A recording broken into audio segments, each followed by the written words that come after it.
Hi friends, എല്ലാവർക്കും xylem teaching എക്സാംസിലേക്ക് സ്വാഗതം. HSA natural science സിലബസിൽ മൊഡ്യൂൾ 3 വരുന്ന ഒരു ടോപ്പിക്കാണ് ന്യൂക്ലിയസിന്റെ ഘടന അല്ലെ. അപ്പൊ അതിൽ സൈറ്റോളജി എന്ന് പറയുന്ന ഒരു വാക്ക് നമ്മൾ കേട്ടതായിരിക്കാം. കോശത്തെ കുറിച്ചുള്ള പഠനത്തിന് പറയുന്ന പേരാണ് സൈറ്റോളജി. അപ്പൊ ആ ഒരു ടോപ്പിക്കിൽ നമ്മൾ എല്ലാ കോശാംഗങ്ങളെ കുറിച്ചും, കോശത്തിന്റെ ഘടന എന്ന് പറയുമ്പോൾ കോശത്തിലെ എല്ലാ അംഗങ്ങൾ അല്ലെ, കോശാംഗങ്ങളെ കുറിച്ചും, കോശത്തിന്റെ കേന്ദ്രമായിട്ടുള്ള മർമ്മം അഥവാ ന്യൂക്ലിയസ്, ഇങ്ങനെയുള്ള കാര്യങ്ങളൊക്കെയാണ് ആ ടോപ്പിക്കിൽ നമ്മൾ പഠിക്കുന്നത് അല്ലെ. അപ്പൊ എന്തായാലും ഇന്നത്തെ ഈ ഒരു ക്ലാസ്സിൽ നമുക്ക് മർമ്മം എന്ന് പറയുന്ന ഭാഗം, ന്യൂക്ലിയസ് നമ്മൾ ഇംഗ്ലീഷ് പറയും, പക്ഷെ ന്യൂക്ലിയസ് എന്ന് പറയുന്ന വാക്ക് മലയാളത്തിലാക്കിയിട്ട് ഇപ്പൊ അത്രയും ഉപയോഗിക്കുന്ന വാക്കാന്നറിയാം അല്ലെ. അപ്പൊ അതിന്റെ ഘടന എങ്ങനെയാന്നുള്ളതൊന്ന് നോക്കാം. റെഡി അല്ലേ? ഇതാ ഇവിടെ ഒരു ചിത്രം കാണാം. നമ്മൾ മർമ്മം അഥവാ ന്യൂക്ലിയസ് എന്ന് പറയുന്ന സമയത്ത് തന്നെ നമ്മൾ മനസ്സിലേക്ക് വരുന്നത് ഒരു കോശവും ആ കോശത്തിന്റെ ഉള്ളിൽ കാണുന്ന ആ റൗണ്ട് ആയിട്ട് കാണുന്ന ഒരു ഭാഗം അല്ലെ. അപ്പൊ മർമ്മത്തിന്റെ ഇംഗ്ലീഷ് വാക്ക് എന്താന്ന് പറഞ്ഞു? ന്യൂക്ലിയസ് ആണ് അല്ലെ. ന്യൂക്ലിയസ് എന്നതാണ് മർമ്മത്തിന്റെ ഇംഗ്ലീഷ് വാക്ക്, ന്യൂക്ലിയസ്. ഇതിന്റെ ഏറ്റവും പ്രധാനപ്പെട്ട ധർമ്മം എന്ന് പറയുമ്പോൾ ഒരു കോശത്തിലെ എല്ലാ കാര്യങ്ങളെയും നിയന്ത്രിക്കുക, എല്ലാ പ്രവർത്തനങ്ങളെയും നിയന്ത്രിക്കുക എന്ന് പറഞ്ഞാൽ കോശത്തിന്റെ കേന്ദ്രം അല്ലെ. കോശത്തിന്റെ കേന്ദ്രം എന്നാണ് നമ്മൾ മർമ്മത്തിനെ പറയുന്നത്. കോശത്തിന്റെ കേന്ദ്രം എന്നറിയപ്പെടുന്നതാണ് ആ കോശത്തിൽ നടക്കുന്ന എല്ലാ പ്രവർത്തനങ്ങളെയും നിയന്ത്രിക്കുന്ന ഭാഗമാണ്. അതിന്റെ ഘടനയും അതിന്റെ റിലേറ്റഡ് ആയിട്ടുള്ള 1-2 കാര്യങ്ങൾ വേഗം നോക്കാം. ഫസ്റ്റ് പോയിന്റ് എന്താ? മർമ്മത്തെ ഒരു കോശാംഗം എന്ന നിലയിൽ ആദ്യമായി വിശദീകരിച്ചത് ആരാണ് എന്ന് വെച്ചാൽ നമ്മൾ പറയാറുണ്ട് മർമ്മം കണ്ടെത്തിയത് ആരാണ് അല്ലെ. അപ്പൊ ഒരു ആൻസർ സ്ഥിരമായിട്ട് നമ്മളിങ്ങനെ ഓർമ്മിച്ച് വെക്കണം. എപ്പോഴും ക്വസ്റ്റ്യൻ ചോദിക്കുന്നതാണ് ന്യൂക്ലിയസ് കണ്ടുപിടിച്ചത് ആര് അല്ലെങ്കിൽ മർമ്മം കണ്ടുപിടിച്ചത് ആര് എന്ന് ചോദിച്ചാൽ റോബർട്ട് ബ്രൗൺ എന്നതാണ് ആൻസർ. റോബർട്ട് ബ്രൗൺ ആണ്. അതേത് വർഷം എന്നും ചോദിക്കാറുണ്ട്. 1831 റോബർട്ട് ബ്രൗൺ ആണ് കോശത്തിനകത്ത് മർമ്മം എന്ന് പറയുന്ന ഒരു ഭാഗം ഉണ്ടെന്ന് കണ്ടെത്തിയ ആൾ അല്ലെ. നമ്മളറിയാം ഒരു കോശം വരച്ചു കഴിഞ്ഞാൽ ആ ഇതൊരു കോശമാണെങ്കിൽ ആ കോശത്തിനകത്ത് മർമ്മത്തിനെ നമുക്ക് കാണാം. അതെപ്പോഴും ആ കോശത്തിന്റെ നടുക്ക് തന്നെ ആയിരിക്കണം എന്നില്ല. അധികവും സസ്യകോശമൊക്കെ നോക്കുന്ന സമയത്ത് മർമ്മം ഏതെങ്കിലും ഒരു ഭാഗത്തേക്ക് നീങ്ങി നിൽക്കുന്ന കാണാം. കാരണം സസ്യകോശത്തിൽ നോക്കുകയാണെങ്കിൽ വലിയൊരു ഫാനം അഥവാ വാക്യൂൾ എന്ന് പറയുന്ന ഒരു കോശാംഗം ഉള്ളത് കാരണം മർമ്മത്തിന്റെ സ്ഥാനം ഏതെങ്കിലും ഒരു ഭാഗത്തേക്ക് നീങ്ങിയിരിക്കുന്ന കാണാം അല്ലെ. ജന്തുകോശം നോക്കുകയാണെങ്കിൽ പക്ഷെ അധികവും മർമ്മത്തിന് നമുക്ക് കോശത്തിന്റെ ആ ഒരു നടുഭാഗത്തൊക്കെ ആയിട്ട് കാണാൻ പറ്റും. അപ്പം എവിടെ നിന്ന് കഴിഞ്ഞാലും ധർമ്മം എന്താണ്? എല്ലാ പ്രവർത്തനങ്ങളെയും നിയന്ത്രിക്കുക എന്നുള്ളതാണ്. അപ്പൊ ഇതൊരു കോശമാണെങ്കിൽ ഈ കോശത്തിലെ ഇതാണ് എന്ത്? മർമ്മം എന്ന് പറയുന്ന ഭാഗം. അങ്ങനെയാണെങ്കിൽ ആ കോശത്തിന് ചുറ്റും ഒരു സ്തരം കാണാം. അതിനെന്താ നമ്മൾ പറയാ? കോശസ്തരം എന്ന് പറയും അല്ലെ. സെൽ മെംബ്രെയിൻ അഥവാ പ്ലാസ്മ മെംബ്രെയിൻ എന്ന് പറയും. ഇനി ഈ കോശസ്തരത്തിന്റെ ഉള്ളിലാണെങ്കിൽ ഇവിടെ എല്ലാം നിറയെ ഒരു ദ്രാവകം നിറഞ്ഞെടുക്കണം അല്ലെ. കോശത്തിനകത്ത് നിറഞ്ഞിരിക്കുന്ന ദ്രാവക ഭാഗത്തിനാണ് നമ്മൾ കോശദ്രവ്യം എന്ന് പറയാറുണ്ട്.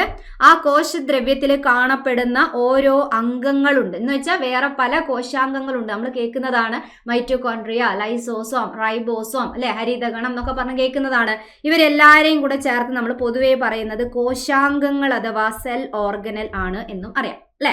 അപ്പൊ എന്തായാലും നോക്കാം.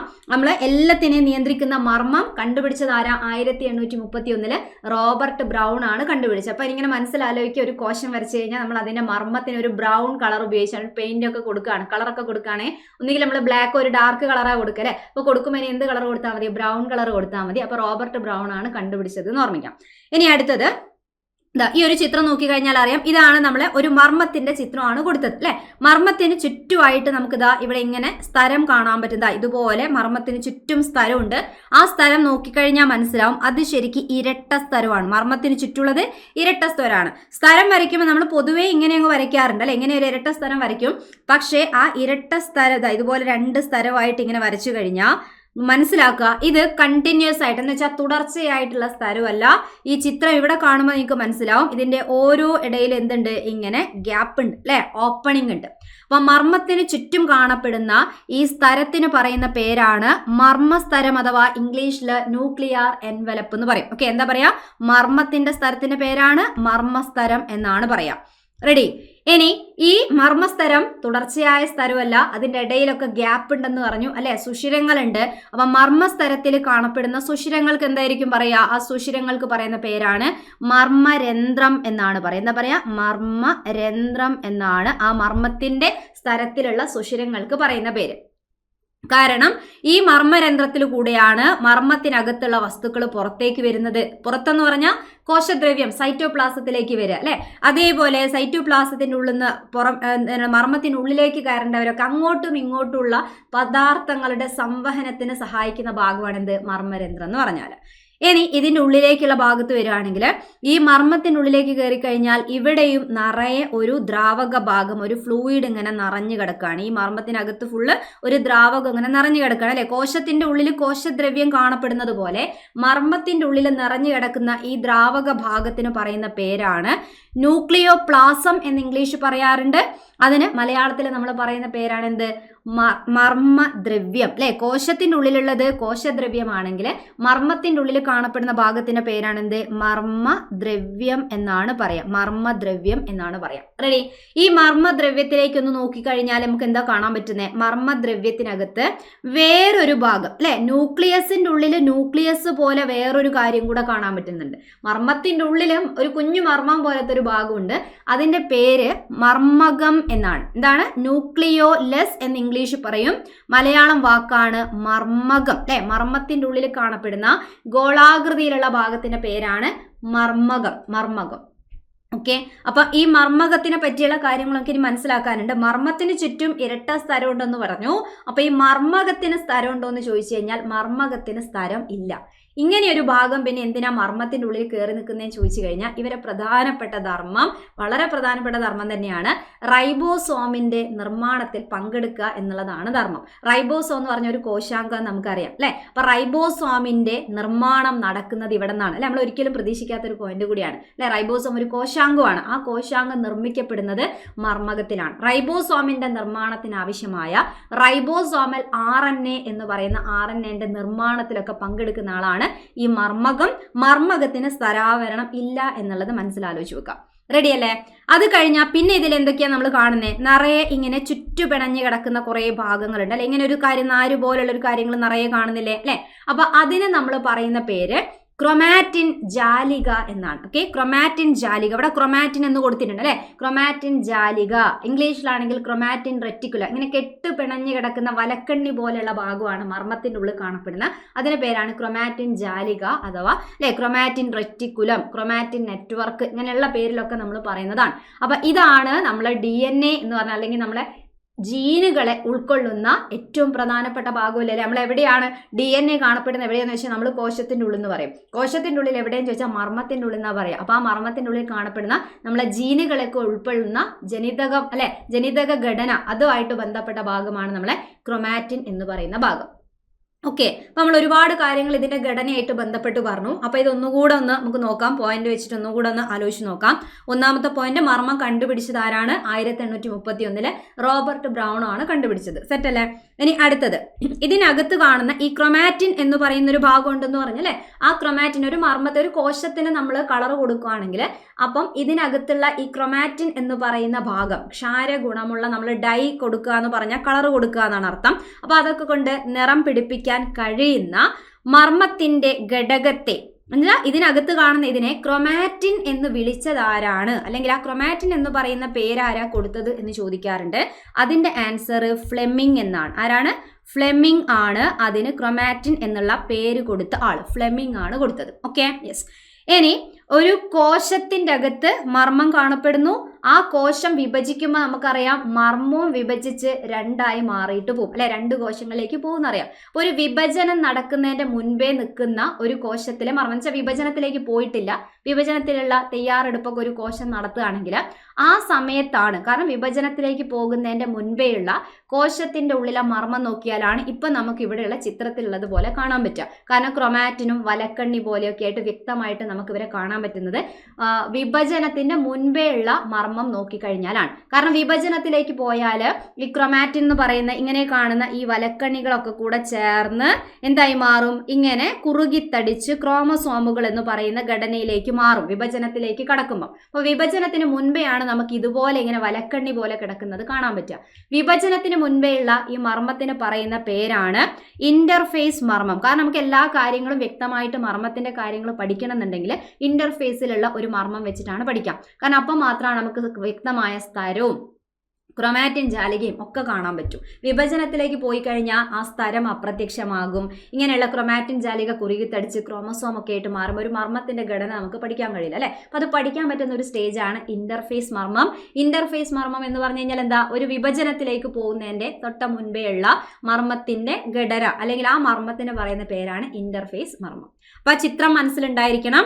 നമ്മൾ പറഞ്ഞ ഓരോ ഭാഗങ്ങൾ ഒന്നുകൂടെ പറഞ്ഞു നോക്കുകയാണെ. ഇന്റർഫേസ് മർമ്മത്തില് കാണപ്പെടുന്ന ദ്രാവക രൂപത്തിലുള്ള അല്ലെങ്കിൽ ദ്രവരൂപത്തിലുള്ള പദാർത്ഥത്തിന്റെ പേരെന്താന്ന് വെച്ചാൽ മർമ്മത്തിന്റെ ഉള്ളിൽ കണ്ട ദ്രാവകത്തിന്റെ പേരെന്താ, മർമ്മദ്രവ്യം അഥവാ ന്യൂക്ലിയോപ്ലാസം എന്നാണ് നമ്മൾ പറഞ്ഞത് അല്ലെ. റെഡി അല്ലേ? ഇനി ആ മർമ്മദ്രവ്യത്തിൽ നമ്മൾ എന്തൊക്കെ കാര്യങ്ങളാണ് കണ്ടത് അല്ലെ. അതിനകത്ത് പിന്നെയും കുഞ്ഞു മർമ്മം പോലത്തെ ഭാഗം കണ്ടു, ഗോളാകൃതിയിലുള്ള ഭാഗമാണ്. അതിന്റെ പേരെന്താ, മർമ്മകം. ഇപ്പൊ നമ്മൾ ചിത്രത്തില് ഒരു മർമ്മകം മാത്രമേ കണ്ടിട്ടുള്ളൂ. പക്ഷെ ഒന്നോ അതിലധികമോ മർമ്മകങ്ങൾ നമ്മൾ മർമ്മത്തിന്റെ അകത്ത് കാണാം. ഒന്നിൽ കൂടുതൽ മർമ്മകങ്ങളെ കാണാൻ പറ്റും. അപ്പൊ ഈ മർമ്മകത്തിന് സ്ഥരാവരണം ഉണ്ടോ? മർമ്മത്തിന് സ്ഥരാവരണം ഉണ്ട്, ഇരട്ട സ്ഥരമുണ്ട്. പക്ഷെ മർമ്മകത്തിനുണ്ടോ എന്ന് ചോദിച്ചാൽ സ്ഥരാവരണം ഇല്ല. ഇതിന്റെ പ്രധാനപ്പെട്ട ധർമ്മം എന്താണ് അല്ലെ? RNA റൈബോസോമൽ RNA ഉണ്ടാക്കുക എന്ന് വെച്ചാൽ റൈബോസോം നിർമ്മാണത്തിൽ പങ്കെടുക്കുക. റൈബോസോം നിർമ്മിക്കാൻ ആവശ്യമായ റൈബോസോമൽ RNA സജീവ നിർമ്മാണ ഘടകമായിട്ട് പ്രവർത്തിക്കുന്ന ആളാണ് ആര്? മർമ്മകം എന്ന് പറയുന്നത്. ഓക്കെ. അപ്പം ഏതൊക്കെ ഭാഗത്താണോ ഈ റൈബോസോമൽ RNA എന്ന് പറയുമ്പോൾ നമ്മൾ റൈബോസോം എന്ന് പറയുന്ന കോശാംഗത്തിന്റെ അല്ലെ ഉൽപാദനത്തിന് വേണ്ടിയിട്ടാണ്, പ്രൊഡക്ഷന് വേണ്ടിയിട്ടാണ് സഹായിക്കുന്നത്, നിർമ്മാണത്തിനാണ്. ഈ റൈബോസോമിന്റെ ധർമ്മം ശരിക്കും എന്താ? മാംസ്യ സംശ്ലേഷണം എന്നതാണ് അല്ലെ. മാംസ്യ സംശ്ലേഷണം അഥവാ നമ്മള് പ്രോട്ടീൻ നിർമ്മാണം എന്നതാണ് നമ്മളെ റൈബോസോമിന്റെ ഫംഗ്ഷൻ. അപ്പം ഈ മാംസ്യ സംശ്ലേഷണത്തിൽ പങ്കെടുക്കുന്ന റൈബോസോമിന് ഉണ്ടാക്കുന്ന ആളാണ് ആര്? നമ്മളെ മർമ്മകം. അപ്പൊ ഏതൊക്കെ കോശങ്ങളിലാണോ അല്ലെങ്കിൽ എവിടെയൊക്കെയാണോ ഈ പ്രോട്ടീന്റെ നിർമ്മാണം കൂടുതലായി നടക്കേണ്ടത് അങ്ങനെയുള്ള കോശത്തിലെ മർമ്മകത്തിനകത്താണ് കൂടുതൽ മർമ്മകങ്ങൾ കാണാൻ പറ്റും. ഓക്കെ, മർമ്മത്തിനകത്താണ് കൂടുതൽ മർമ്മകങ്ങൾ കാണാൻ പറ്റുക. മനസ്സിലായല്ലോ? റൈബോസോമിന്റെ ധർമ്മം മാംസ്യ സംശ്ലേഷണം. അപ്പൊ മാംസ്യം എവിടെയൊക്കെയാണോ കൂടുതൽ വേണ്ടത് അങ്ങനെയുള്ള കോശത്തിന്റെ മർമ്മം നോക്കിയാൽ അവിടെയാണ് കുറെ മർമ്മകത്തിനെ കാണാൻ പറ്റുന്നത്. അപ്പോൾ ഒന്നോ അല്ലെങ്കിൽ അധികമോ മർമ്മകങ്ങളെ ഒരു മർമ്മത്തിന്റെ ഉള്ളിൽ നമുക്ക് കാണാൻ പറ്റും എന്നുള്ളത് കണക്ട് ചെയ്ത് വെക്കാം. ഇനി നമ്മൾ പഠിച്ച ഭാഗം ഏതാ അല്ലെ? ക്രൊമാറ്റിൻ ജാലിക എന്ന് പറയുന്ന ഒരു ഭാഗം പഠിച്ചില്ലേ? ക്രൊമാറ്റിൻ എന്ന് പറഞ്ഞു, ഫ്ലെമിംഗ് ആണ് പേര് കൊടുത്തതെന്ന് പറഞ്ഞു. അപ്പൊ ആ ന്യൂക്ലിയോ പ്രോട്ടീൻ ഫൈബറുകൾ കൊണ്ട് നിർമ്മിതമായ വലക്കണ്ണികൾ പോലെ കെട്ടുപിണഞ്ഞ ഭാഗത്തിന് പറയുന്ന പേരാണ് ക്രൊമാറ്റിൻ ജാലിക. ക്രൊമാറ്റിൻ ജാലിക നിർമ്മിച്ചിരിക്കുന്ന പ്രോട്ടീനെ നമ്മൾ ന്യൂക്ലിയോ പ്രോട്ടീൻ എന്നാണ് പറയാം. ഓക്കെ. ഇനി മർമ്മത്തെ ആവരണം ചെയ്ത് കണ്ട ഇരട്ട സ്ഥലത്തിന്റെ പേരെന്താ? മർമ്മസ്തരം എന്നാണ് പറഞ്ഞത്. ഇരട്ട സ്ഥലമാണ്, മറക്കരുത്. 2 സ്ഥലമുണ്ട് അല്ലെ. എന്ന് വെച്ചാൽ പുറമെ കൂടെ ഒരു സ്ഥലവും ഉള്ളിൽ വേറൊരു സ്ഥലവും. ഇനി മർമ്മസ്തരങ്ങൾക്കിടയിലെ ഭാഗം അതേതാ ഭാഗം? ഒന്നും കൂടെ നമ്മൾ ആ ഒരു ചിത്രത്തിലേക്ക് വരികയാണെങ്കിൽ ഇതിന്റെ ഇടയിൽ ഒരു ഭാഗം ഉണ്ടോ? യെസ്, നോക്കിക്കഴിഞ്ഞാൽ ഇവിടെ അറിയാം ഈ സ്ഥലത്തിന്റെ ഇടയിൽ സ്പേസ് ഉണ്ട് അല്ലെ. 2 സ്ഥലമുണ്ട്. അപ്പം ഇത് ബാഹ്യസ്ഥരം അല്ലെ, ഇത് ബാഹ്യസ്ഥരം. ഉള്ളിൽ ഇവിടെ ഒരു സ്ഥലം കാണാം. ഇതാണ് എന്ത്? ആന്തരസ്ഥരം എന്ന് നമുക്ക് പറയാം. ആന്തരസ്ഥരം. അപ്പൊ അതിന്റെ ഇടയിൽ ഇവിടെ കാണുന്ന സ്പേസ് അല്ലെ, ഞാൻ ഈ ഫില്ല് ചെയ്യുന്ന ഈ ഒരു സ്പേസ് ഇല്ലേ, ആ സ്പേസ് ആണ്. 2 സ്ഥലങ്ങൾക്കിടയിലുള്ള ആ സ്പേസിന് പറയുന്ന പേരാണ് പെരി ന്യൂക്ലിയർ സ്ഥലം എന്നാണ് പറയാം. ഓക്കെ, പെരി ന്യൂക്ലിയർ സ്ഥലം എന്നുവെച്ചാൽ ഇന്റർ ന്യൂക്ലിയർ അല്ലെ, ഇന്റർ മെംബ്രെയിൻ സ്പേസ് എന്നൊക്കെ നമ്മൾ പറയും. അപ്പൊ പെരി ന്യൂക്ലിയർ സ്ഥലം എന്നാണ് അതിനെ നമ്മൾ പറയുന്നത്. ഇനി നോക്കാം, മർമ്മസ്തരത്തിൽ കാണപ്പെടുന്ന സൂക്ഷ്മ രന്ധ്രങ്ങൾക്ക് പറഞ്ഞ പേരെന്താ? മർമ്മസ്തരത്തിലുള്ള രന്ധ്രമാണ് എന്ത്? മർമ്മരന്ധ്രം. ന്യൂക്ലിയർ പോർ, ഇംഗ്ലീഷ് പറയുന്ന പേരാണെന്ത്?